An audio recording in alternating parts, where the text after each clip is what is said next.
Você é livre? O que é liberdade? Oi pessoal, bem-vindos e bem-vindas. Tô falando baixinho, porque aqui não é seguro. Ele pode estar observando a gente. Sim, tô falando dele.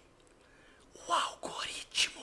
Depois da vinheta, eu vou explicar direitinho o que tá acontecendo. Lá é mais seguro. Me acompanha.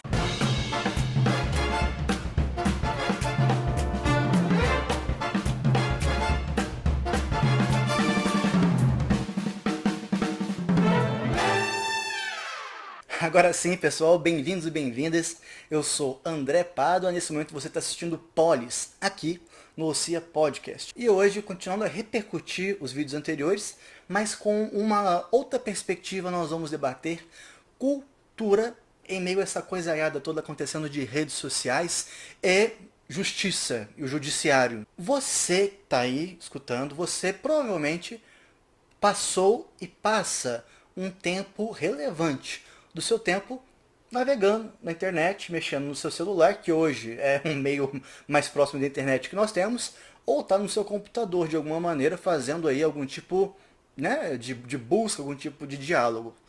Então, redes sociais fazem parte da nossa vida já tem alguns anos. Isso se intensificou na pandemia, abaixou um pouquinho essa intensificação, mas isso continua enraizado, se continua nas entranhas dos nossos comportamentos no dia a dia. Em relação às redes sociais, pode ser que você, quando aperta o botão para enviar a mensagem, você entenda que é livre quando está fazendo isso.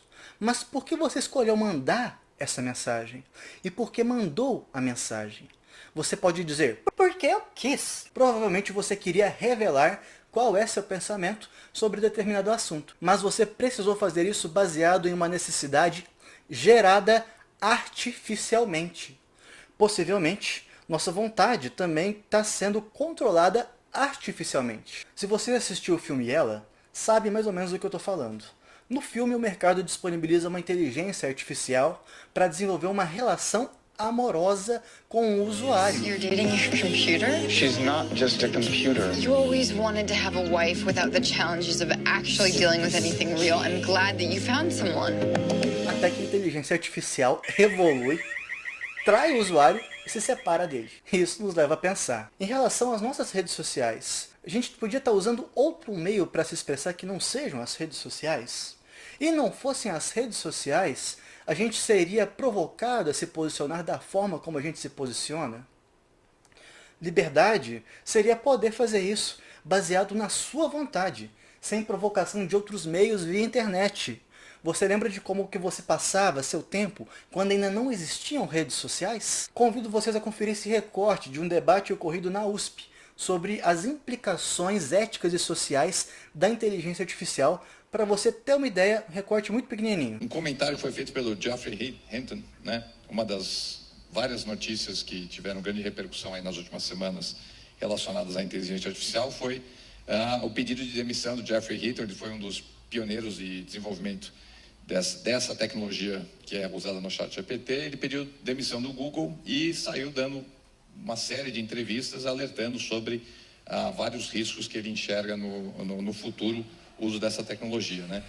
E teve uma frase dele que achei muito interessante, que ele diz que a tecnologia está sendo desenvolvida numa sociedade que não está projetada para usá-la para o bem comum.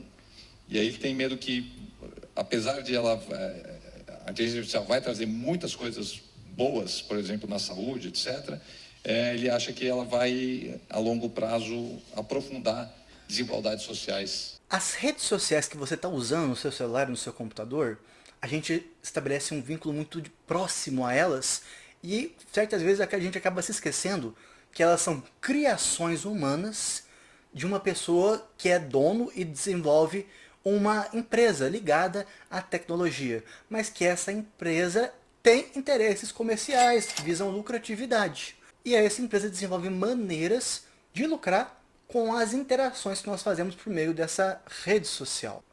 A gente trouxe anteriormente o filósofo Thomas Hobbes para falar um pouquinho para a gente em relação à questão da discórdia, né?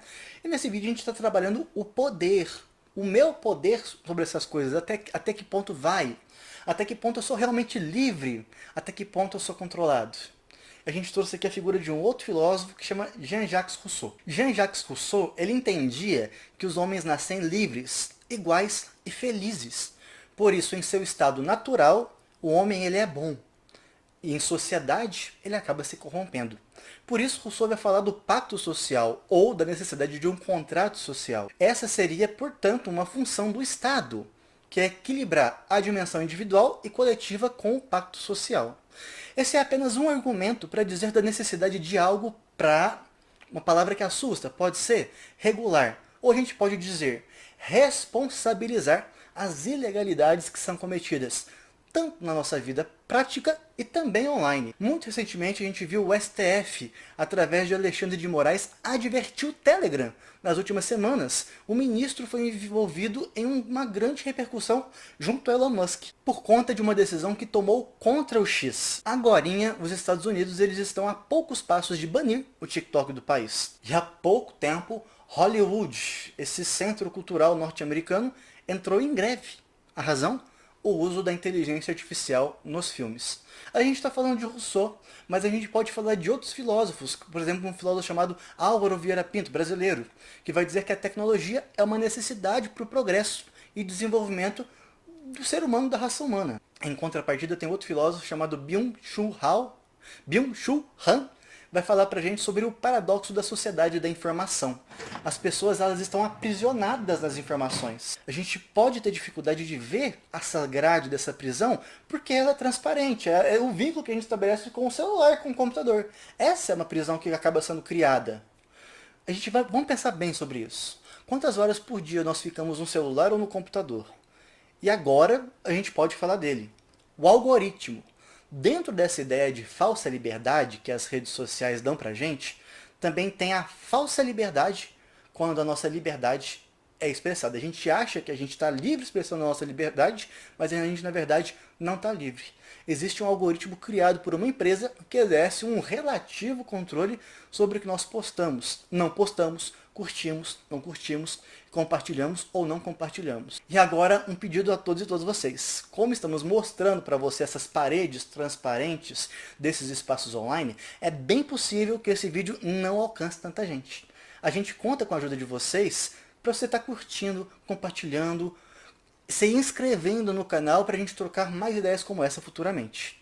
Você pode até achar que eu estou falando maluquice aqui, mas você já viu o filme O Dilema das Redes Sociais? Ele é desenvolvido por um ex-funcionário dessas empresas de redes sociais e mostra detalhadamente como eles controlam esses espaços.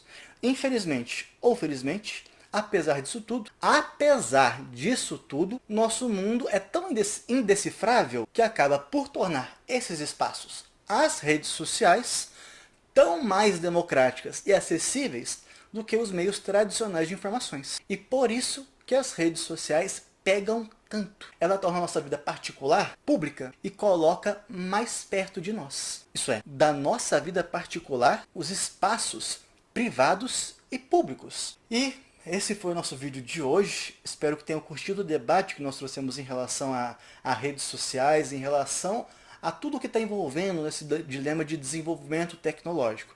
A gente vai voltar com esse assunto em outros vídeos e a gente se encontra por esses vídeos aí. Até o próximo. Tchau, tchau.